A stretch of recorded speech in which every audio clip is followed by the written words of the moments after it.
Et salut les pomplards, j'espère que vous allez bien. Aujourd'hui, une nouvelle vidéo, je suis avec les Sino du SDIS 84.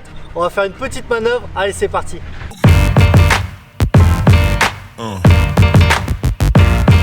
Yeah. Yeah.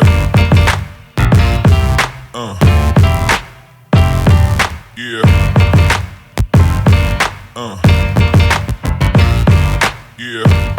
Merci Flo de m'avoir invité pendant vos entraînements Sino. Donc déjà moi j'ai juste des questions à vous poser. Comment est constituée l'unité Sino? Alors le SDIS 84 possède 4 binômes. Okay. Donc un binôme c'est un chien, 1 maître. 4 binômes opérationnels avec un binôme en formation. Nous avons actuellement un conseiller technique qui est moi-même, un chef d'unité, 2 conducteurs et 6 chiens au total. Ok, ils sont répartis dans le département, c'est ça? Alors répartis géographiquement sur tout le département pour pouvoir avoir une réponse opérationnelle dans les plus brefs délais. Avant de faire l'entraînement, est-ce que tu peux nous rappeler les missions des Sino? Alors, principalement les chiens chez les sapeurs-pompiers, donc ce sont des chiens de secours qui sont dans un premier temps spécialisés dans la recherche de personnes égarées, mais également pour les personnes ensevelies lors des tremblements de terre, explosions, tout ce qui est tempête, inondation. Okay. Mais également on utilise de plus en plus les chiens sur le secteur nautique puisque les chiens ont la capacité de détecter les victimes immergées. Ok, ça marche. Et là, tu nous as prévu quoi comme type de manœuvre? La manœuvre du jour, donc ça sera une recherche de personnes égarées. Et la deuxième manœuvre, ça va être quoi? Donc recherche en bâtimentaire, une personne qui manque à l'appel lors d'une explosion. Donc troisième manœuvre, donc on aura sur la thématique personnes ensevelies. Ok, donc là on va commencer par la première manœuvre, juste une recherche de personnes. On va aller cacher la victime derrière un gros sapin dans la végétation et là elle va être inconsciente, donc le chien doit la retrouver sur tout le terrain.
Oui. Bonjour monsieur. Bien, bonjour monsieur. Comment ça va? Vous m'entendez? Donc là tu as trouvé la victime, après qu'est-ce que tu fais? Donc là la victime a été découverte par le chien, donc lui le chien est basé uniquement sur du jeu. La recherche de personnes c'est que du jeu. Donc là la récompense du chien, une fois qu'il a découvert la victime pour un entraînement.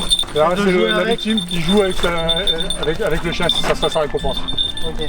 Et après là on peut rattaquer sur une autre victime. Donc là on peut mettre le chien un peu au repos et il peut reprendre sur notre recherche de victime. Dès le début tu te bases sur quoi? Alors, on va commencer le secteur, donc déjà on a notre chef d'unité ou ce conseiller technique qui sera là, qui aura déjà prédéfini une zone de recherche par chien. Et en fonction du type de recherche de personne, on va débuter par un endroit, un point zéro qu'on appelle ça, le point de départ de la victime, la dernière fois que la victime a été vue. Et là, à ce moment-là, on engagera le chien. Et on verra les réactions du chien. En fonction de la réaction du chien, je le dirigerai plus à droite, à gauche. C'est quoi la réaction du chien? C'est-à-dire qu'il va faire des allers-retours? Soit il va commencer avec la queue, faire des fouets, on appelle ça, des petits fouets. Soit il va prendre vraiment une direction complètement différente, une cheminée droite, il va prendre à droite. Donc ça veut dire qu'il a senti et voilà. que... Donc c'est pour ça qu'il faut qu'on arrive à voir le chien à vue. Et pouvoir analyser notre chien, notre comportement du chien. C'est pour ça qu'il faut connaître le chien par cœur. Du coup, c'est des chiens qui sont dressés et ça prend combien de temps de dresser un chien comme ça? Donc la formation du chien part à l'âge de 2 mois, à l'issue du sevrage, et ce jusqu'à l'âge de 2-3 ans, en fonction des capacités les capacités d'éducation du chien. Voilà. Et du coup, c'est tous les jours, et voilà, faut des rigueurs. L'éducation, l'obéissance, c'est du travail au quotidien.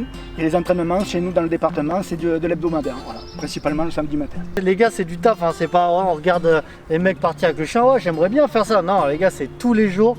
C'est voilà, faut être patient, il faut éduquer son chien, en plus voilà, des interventions. Exactement, donc je confirme, c'est Le chien, c'est un accessoire pour le pompier, pour le conducteur, mais par contre, c'est différent d'un tuyau. Le tuyau, on le prend du râtelier, on le pose. Le chien, on s'en occupe à la maison comme en caserne. Ouais. Allez, deuxième exercice. Cette fois-ci, on va travailler avec une recherche de personnes en bâtimentaire, ce qui veut dire que nous allons lever le doute sur une multitude de pièces dans un bâtiment. Donc Stan, toi, t'es pompier depuis combien de temps? Ça fait 17 ans que je suis pompier. 17 ans. Ok, t'es pompier où? Sur Bolène, Nord-Vaucluse. Ça marche. Et du coup, ça fait combien de temps que t'es dans l'aspect? Ça fait 6 ans que je suis dans l'aspect avec Léla. Ok. Béla, à quel âge? Elle va faire 7 ans. 7 ans. Ok. Bon bah bon courage pour la manœuvre, on a positionné la victime. Je te souhaite vraiment bon courage. Merci. Allez là, on a caché la victime au premier étage de cette friche bâtimentaire. La victime est juste derrière. Bonjour. Ne vous inquiétez pas, les pompiers vont venir vous sauver. Là, on le cache un petit peu et on va faire évoluer le chien dans le bâtiment. Donc Stan, tu es le premier chien d'arrivée. Ton secteur, ça sera le bâtiment principal qui se trouve ici. C'est R+2. Tu vas me faire une reconnaissance avec le Béla.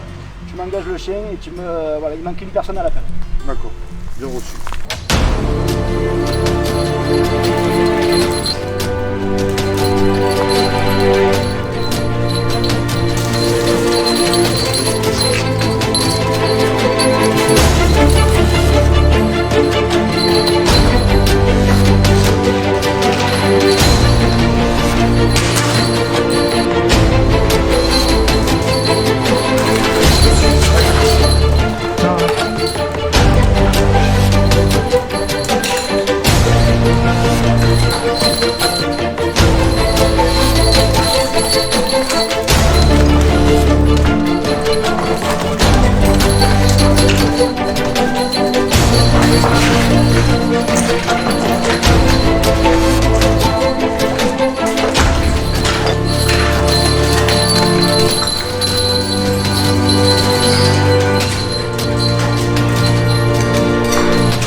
À chaque fois qu'il découvre une victime, il va falloir le récompenser en jouant avec le chien.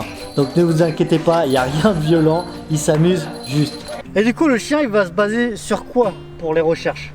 Alors, c'est toute une éducation basée sur le jeu, sous la forme de jeu. Le chien, il ne sera jamais au travail, il sera toujours content d'aller être sur un théâtre opérationnel, en sachant qu'il va se baser sur de l'odeur humaine. On va toujours le travailler sur une odeur humaine, on ne va pas le travailler sur du plastron qui n'est pas vivant ou qui ne bouge pas. Le chien est capable de détecter tout ce qui est... il pourra remonter toutes les odeurs humaines, en sachant que voilà, il va pouvoir détecter tous les signes que peut dégager une victime. Le stress, la fatigue, voilà. Donc le chien, lors de la formation, il va accumuler toutes ces sensations-là, ces critères-là, et il va se familiariser pour jusque-là. Et là, j'ai vu que vous partez directement avec le chien. C'est pas comme on voit dans les films ou quoi, où on fait sentir un objet de la victime, un vêtement, et après il suit sa trace. Là, c'est pas pareil. Ah non, c'est pas du tout pareil. Alors, ça, c'est le travail de la gendarmerie. On appelle ça la méthode de pistage. Et nous, contrairement, ça s'appelle la méthode de questage. Nous, le chien travaille la truffe en l'air, et donc on remontera toutes les odeurs qui seront volatiles. C'est-à-dire qu'avec cette technique, ça peut être plus long dans le temps. C'est-à-dire que la victime peut être partie de 2-3 jours, et là, vous pouvez toujours capter ça. Je confirme, je confirme. Donc les molécules humaines ne seront pas effacées par le temps, ni par l'aérologie. Donc le chien est capable de travailler sur plusieurs jours, plusieurs heures. Alors, troisième exercice, nous allons procéder donc à une recherche de personnes ensevelies, celle qui est notre spécialisée dans les décombres. Là, le but du jeu, ça va être de détecter, localiser une victime dans les décombres sur un bâtiment qui a subi une explosion. Salut Mathieu, on va faire la troisième manœuvre avec toi, avec ton chien. Déjà, ça fait combien de temps que toi tu es dans la spécialité? Donc moi ça fait 7 ans que je suis dans la spécialité. Ok. Donc c'est mon deuxième chien, donc le premier chien qui est déjà opérationnel, celui-là il est pas encore. Et il s'appelle comment ce petit chien? Celui-là il s'appelle Pluton. Pluton? Il a quel âge Pluton? Pluton il a 18 mois. Ah ouais, il est jeune ouais. Putain, et pourtant il est massif là. Et c'est quelle race? Donc ça c'est un berger belge tervuren. Donc il y a le malinois et le tervuren. Le tervuren est un poil long.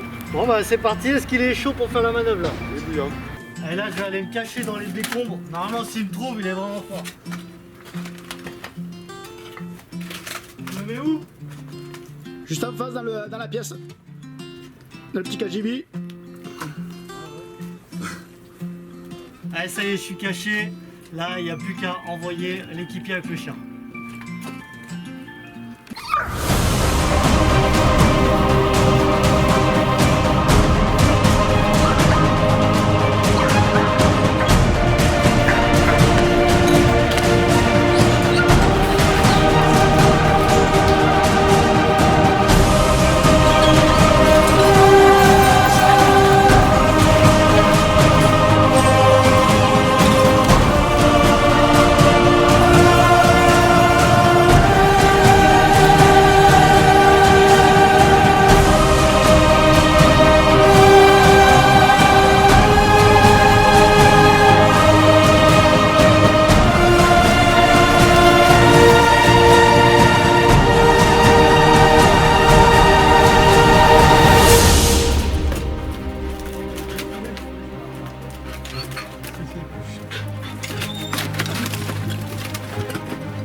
Allez ça y est, il m'a trouvé, vous avez vu, ça a mis même pas 2 minutes, pourtant il a balayé un secteur énorme.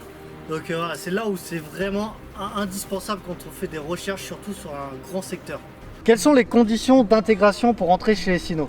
Alors pour entrer dans la spécialité, il faut être déjà bien sûr à la base sapeur-pompier volontaire. Okay. Dans le département, il faut avoir une ancienneté de minimum 3 ans. Faire preuve de rigueur, de présence durant 6 mois sans chien. Voilà, l'agent va se présenter, il va faire guise de victime, il va apprendre ce que c'est le rôle de victime, le vocabulaire que l'on emploie lors des entraînements. Et voir s'il est motivé aussi. Exactement, et ça nous permettra de donner des critères, d'avoir des critères pour pouvoir dire ce candidat il est. Et après, même s'il a, je sais pas moi, un cocker, il peut faire ça? Alors, tous les chiens sont susceptibles, il faut savoir que tous les chiens sont susceptibles de devenir des chiens de secours, mais il faut savoir que des chiens et des races sont plus susceptibles que d'autres. Donc ils ont plus de facilité, il y a peut-être un peu moins d'entraînement. Alors grossièrement, tous les chiens à museau long, ils auront une capacité olfactive qui sera beaucoup plus développée que des chiens à museau court comme les boxers. Voilà. Loïc, je vois qu'il y a un petit chien là, c'est ton chien. Explique-nous quel âge il a et comment tu l'entraînes. Il est né le 2 mars, donc il a à peine 3 mois. Comment il s'appelle? Il s'appelle Sap. Sap. Et là tu commences à l'entraîner, c'est ça? C'est ça, oui. C'est la troisième séance d'entraînement. Ok. Il s'adapte un peu avec le groupe, les autres chiens. C'est quoi comme race? C'est un border collie. C'est un jeune chiot, il apprend. Il a déjà trouvé des victimes ou pas? Non, pas encore. Pas encore, ouais. Faut le temps que... Ça prend combien de temps, le temps de vraiment qu'il... Là, il a encore 2 ans de formation pour qu'il soit opérationnel. Et votre dernière intervention, elle date de quand? La dernière intervention date de cette nuit, pas plus tard que cette nuit. Et oui, on a été engagé à 18 h, nous sommes rentrés à 1 h du matin, mais avec le sourire, puisque la recherche était fructueuse. Le monsieur qui était porté disparu dans un gros massif forestier, donc a été retrouvé par le biais de la gendarmerie, les sapeurs-pompiers, et ça a permis de mettre une issue assez positive, on va dire. Ah, c'est bien, ça fait du poids pour la spécialité et ça prouve que c'est utile. Exactement, donc l'utilité des chiens est une fois de plus confirmée sur les opérations. Ça y est, la vidéo est terminée, j'espère que ça vous a plu, ça vous a montré un peu comment l'équipe Cynotechnique travaille. N'hésitez pas à les rejoindre sur leur page Facebook, c'est Unité Cynotechnique Chien de Recherche 1084. Je mets le lien en description. Je voulais remercier l'équipe Cynotechnique de m'avoir accueilli pendant leur entraînement. Ils ont été au top.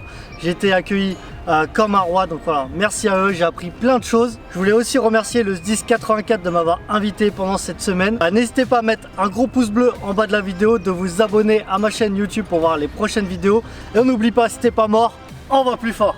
Alors Benoît, on tenait à te faire une petite surprise vidéo pour te remercier de ton passage dans le Vaucluse et surtout de nous avoir fait un petit coucou au niveau de l'unité Cynotechnique du 1084. Donc au nom de toute l'équipe du Cyno 84, on te remercie. Merci. Merci.